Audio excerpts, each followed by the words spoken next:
Hey there, go-getters. CP here. And today we are going to dive into a topic that is going to supercharge your productivity in 2024. Say goodbye to procrastination and hello to a year of unstoppable success. Because today I am talking about mastering productivity, and I'm giving you my top 3 tips to end procrastination and kick it in the butt in 2024.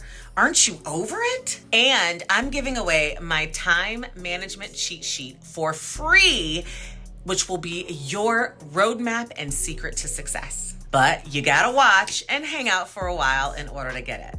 So let's get to work.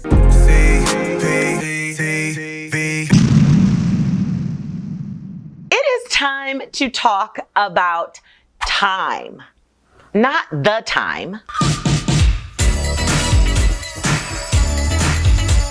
Did you even know who that was? I think I'm showing my age. All right, y'all. So anyway, I'm talking about time. You know, that thing that always seems to escape us, that we all complain that we need more of. And even though we get the same amount as every other person on the planet, there always seems to be those folks out there who have more of it than us and seem to know something that the rest of us don't know about getting more of it. Well, time is critical to our success. And over the years, I have learned a lot about being the master of my time. It is the most expensive tool and thing that I own. So I protect it with my soul. I love it. I caress it. I hug it. I appreciate it. I nurture it. I do all of those things. Damn! And today, I am going to teach you CP's 3 P's of time management. So let's get to work. So before we dive into what these 3 P's are, real quick note, you guys might want to pull out your paper, grab a pen, and start taking some notes, but you don't have to, because in true CP fashion, I am going to give you a freebie. And that freebie is CP's 3 P's of time management checklist. All you got to do is click the link below, go ahead and download that. It's going to be a great roadmap for everything that I'm going to be going over with you today. And it's something that you can very easily refer to when you're trying to hold yourself accountable and stick to this game plan that I'm getting ready to teach you. So let's talk about CP's 3 P's of time management. So P number 1, plan. Now, don't y'all know me by now? Y'all know that you will really never truly get much done as an entrepreneur unless you have a plan to get there. If you want to continue to fly by the seat of your pants and to handle time management as it comes along and dealing with it as it's available, you are never going to get anything done. So one of the most critical pieces of time management is to plan. Here's some key tips that I give folks when it talks about planning for time management. Number 1, use and live by a calendar. It seems like a no-brainer, but you wouldn't believe how many folks out there do not accurately or ever use a real true calendar. I don't care what kind of calendar it is. I get people say, oh, I don't do the electronic calendars. Oh, I don't do the paper calendars. Whatever kind of calendar you use, you need to make sure that you are using one and that you are living by that. And when I say living by that, I mean everything needs to go into it. I had a client at one point who was keeping 2 separate calendars, a personal calendar and then a professional calendar. And she couldn't really figure out why she never really had the time to work on her business or to do some of the stuff that we were working on in her program.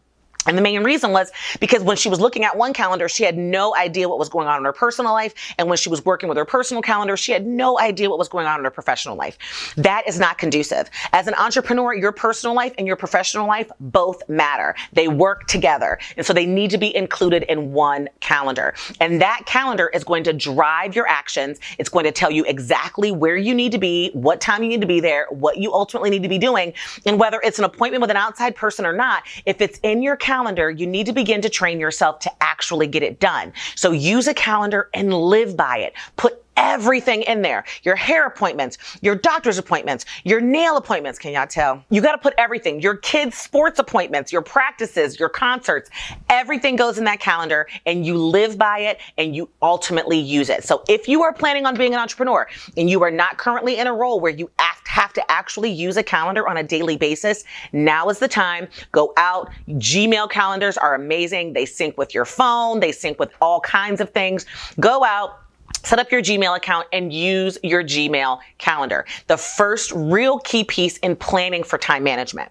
You also want to make sure that you institute something that I've been doing for years, and that is time blocking and batching your tasks for efficiency. I had a conversation just yesterday, actually, with a client of mine, nonprofit entrepreneur, and she literally said to me, I do not know how you are able to find the time to do all this content, to make all these videos, to do all the newsletters, to actually continue to feed us with information, educate us. How do you find the time? What does your schedule look like? And I said to her, well, every month between the 14th of the month and the 17th of the month, that time is blocked for me to focus on content for the following month. So no, I'm not doing content every single day. I batch my videos, I batch my newsletters, I batch my social media copy and posts, I batch everything. So from the 13th of the month, 14th of the month, around the 17th or 18th of the month, depending if there's a weekend in there, everybody knows that Cheryl doesn't do anything but work on content. That's really important because I batch it. I'm in a content mode.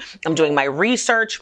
I'm creating courses. I'm working on digital products. I'm working on videos for you guys, but I've only got to do it during that one chunk of time. I also batch when I'm going to check my email. That naturally leads me psychologically to not checking my email all day long every day, which can be a huge distraction, especially when you're like me and you get 500 to 600 emails every single day. So automatically on my schedule, from 9 o'clock in the morning until 10:30 in the morning is blocked off email time. At the end of the day, 5 o'clock until 6 o'clock is blocked off for email time. So I don't feel obligated at any other point throughout that day to be checking my email compulsively, because every single time you get an email, it's a shiny ball and you're going to chase it. You're going to be like, squirrel. Right? Nobody wants to be squirrel. So you've got to block your time. You've got to work in those batches, and you've got to stick to what you're ultimately blocking things off as. You also want to make sure that you're planning for interruptions. They're going to happen. So calculate in that batching and in that block of time, a lunch time, a bathroom break, an interruption break, but you want to make sure that when you're strategizing out what you're going to be doing, that you've accounted for interruptions. And I would definitely encourage you to get ready for each day and every single week and to use some type of project management software. One of my favorites is Asana. My entire team uses it. All of the tasks go in there. I'm able to look at when things are due and actually block off my schedule and plan my calendar around that project management software. And it holds everybody accountable for tasks that I've delegated to my team. I can keep track of what's actually being done, and we can communicate on those tasks, and they can tell me where they're waiting for something, what they need from me, if they need an approval. But ultimately for me as well, it allows me to look at everything that I've got coming up on my plate and ultimately plan and prioritize for it. So planning includes a calendar, time blocking, time batching, allowing for interruptions, all of those things, time management, and ultimately getting ready for each day and every single week by knowing what's coming up. Every single week on Fridays, I look at my entire following week. I know what I've got coming on, and then I go through and I begin to block off my calendar for batches of time to work on things that are due over the next couple of weeks. And then at night, before I come in for the next day, I do a quick recheck to see if there's been any changes or adjustments in my schedule to know what my game plan is for tomorrow. Planning for time is going to give you so much more of it back and ultimately give you the control that you think those few other unicorns out there have. You're going to become a unicorn right along with them. P number 2, prioritize. Yes, you have to have the ability to prioritize your entire list and all of your tasks. Prioritization allows you to be able to tweak and pivot and redirect. And when I say prioritize, I mean refining your to-do list, moving the appropriate things to the right back burner, and always asking yourself, is this necessary test? I do it every single time. So I look at my list, and I love a paper list. I have forever and ever. My entire teams, they use paper lists, and I really ultimately keep track of things in my project management. But in my day-to-day things I've got to get done, like sending an email or forwarding something, or after a meeting, or when I get off of a board call, I keep a list. And when I'm working through that list, I pull out my list, and just mentally, I'm looking at all of those items, and in my mind, I am prioritizing them. Which ones have to be done today, right now, based upon the deadlines, based upon the expectations that I've set for whomever it is that I'm trying to get a task done for. And ultimately, which ones can I delegate? Now, when I say is this necessary test, that's exactly the question that I ask myself. Because my list, like yours, is full of things. It's got ideas, it's got research goals, it's got learning goals, it's got things that I've been wanting to look into or play with or toy with or think about. And so I'm able to look at my list and ask myself for every single thing, is this necessary for me to do today, right now? If the answer is no, it gets moved to the back burner, and I'm okay with not checking it off. In the beginning of every day, when I look at my list, or at night when I'm looking at my list for the next day, I'm able to say, no matter what, before I can call it quits, these are the 5 things that I must get done tomorrow in order to be able to function. So the ability to prioritize goes very, very well with your ability to plan. And if you don't use P2, P1 is going to be less effective. But prioritizing what you've got to do and sticking to that is the most important piece. And P number 3, produce.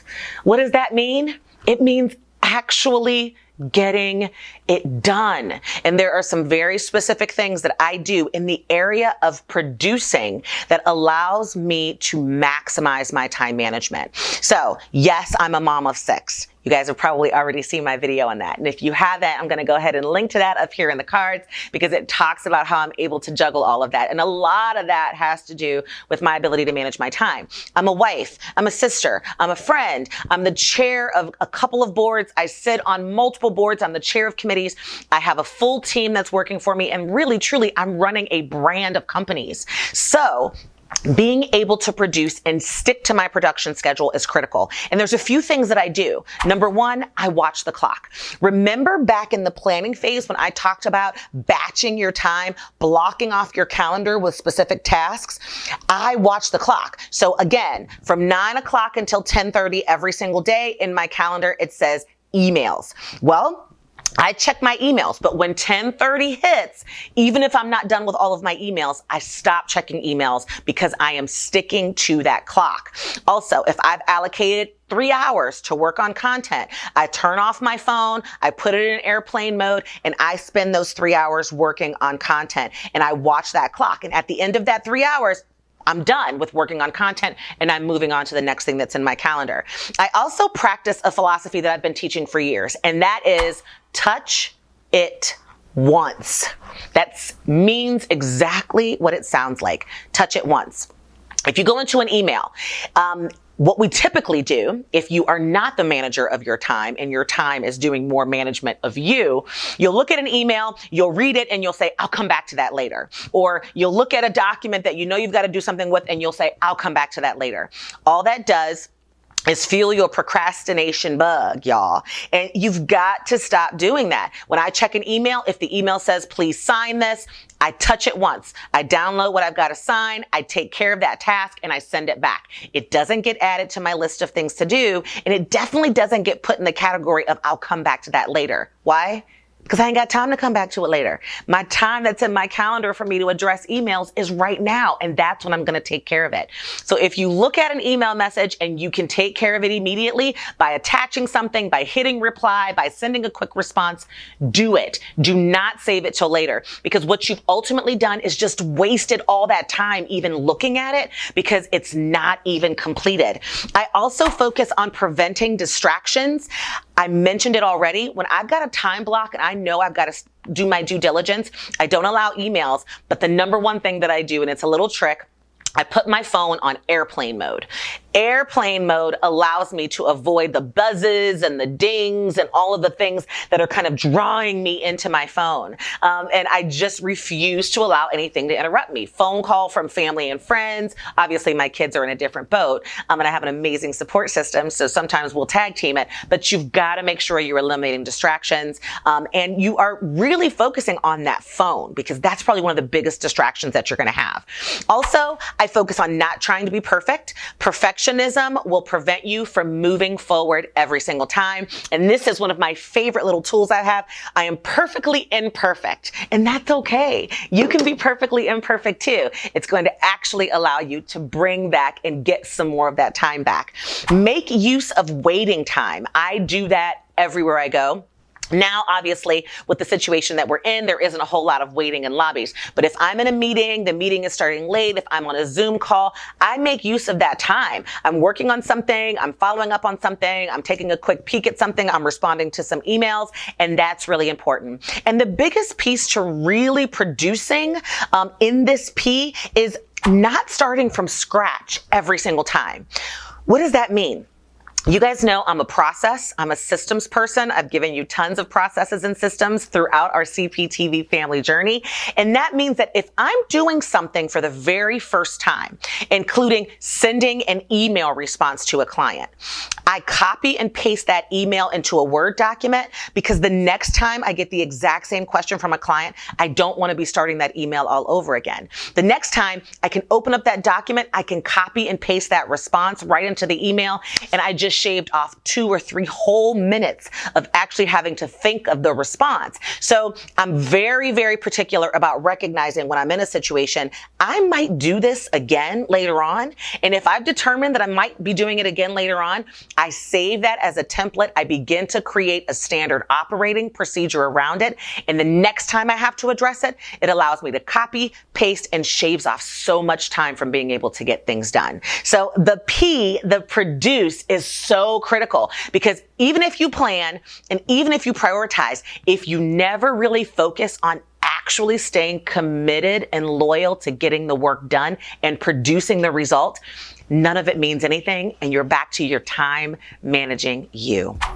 So again, I know I've gone over a lot. Don't worry about it if you didn't get a chance to take notes. Make sure that down below you download the CP's 3 P's of time management checklist. It's got all the information that I talked to you guys about today, and you have to manage your time to be successful as an entrepreneur. You can't let it run you. There is a big difference between you managing your time and your time managing you, and it will kill your progress, kill your success, kill that dream, kill that journey if you don't do a sufficient job at planning, prioritizing, and producing.